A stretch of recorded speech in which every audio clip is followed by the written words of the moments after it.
నేను ఎవరు నా కథ అవుతాను నాకేమైనా నీకు తెచ్చినని నాకు దానికి ఎవరు మన మొగడైతే నేను ఇప్పుడు ఆరు మనిషి కదా ఓ దానివల్ల వాటి చూడమని ఆ మాట అంతా వద్దా అది తప్పు మాట అంతా సరే ఆ మాట కాదండి నేను ఎవరు నా కథ అవుతాను కదా అడుగుతామని నా పేరే జలాగిరి బాలవి నా భర్త పేరు గంధ మహర్షి నలుగురు కొడుకులు నీలమాముని పాలమాముని చెక్కుమని ఆ ఈశ్వరుడిగా పడమాని తల్లి గర్భంలో జన్మిస్తే కౌసువాసన నీ సువాసన అని చెప్పి తల్లి గర్భే ఉప్పు సట్టిపట్ట కలిసి సత్యవంతుడిగా గంధ మహర్షి అది చేత నరక చిన్నవాడులోనే ముగ్గురికి చిన్నవాడు నా కుమారుడు చిన్నవాడు గంధ మహాముని అతనికి ఎని గడ్డి వచ్చి ఎనిమిదిన్నాడు కలి గడ్డి వచ్చి గడివీరున్నాడు పెళ్లి కాడానికి నా కుమారుడు తిరుగున్నాడని నా కుమారుడు పెళ్లి చేయాలి ఆ గురుగారి మాటలు జరుగుతుంది తర్వాత భూదేవి మాటలు బుద్ధారుడి ఆ తెలుగునే తెలుగులో ఆ తల్లిగాడు వస్తాడు ఆ జగన్ మామూలేశ్వరుడు ఏంటంటే దాగి దాగు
తపస్సు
ఏయ్, ఓయ్ 4 జాతులు అంటే జాతులు ఆడ జాతులు మగ జాతులు ఉండేది.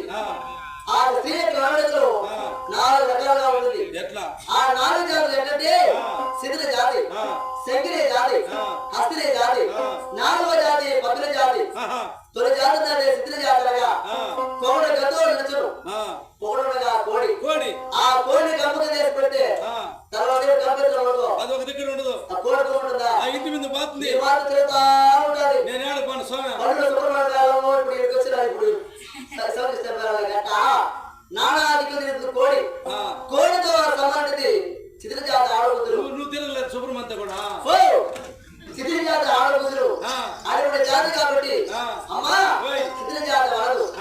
రెండో జాతి అంటే అది శంకిన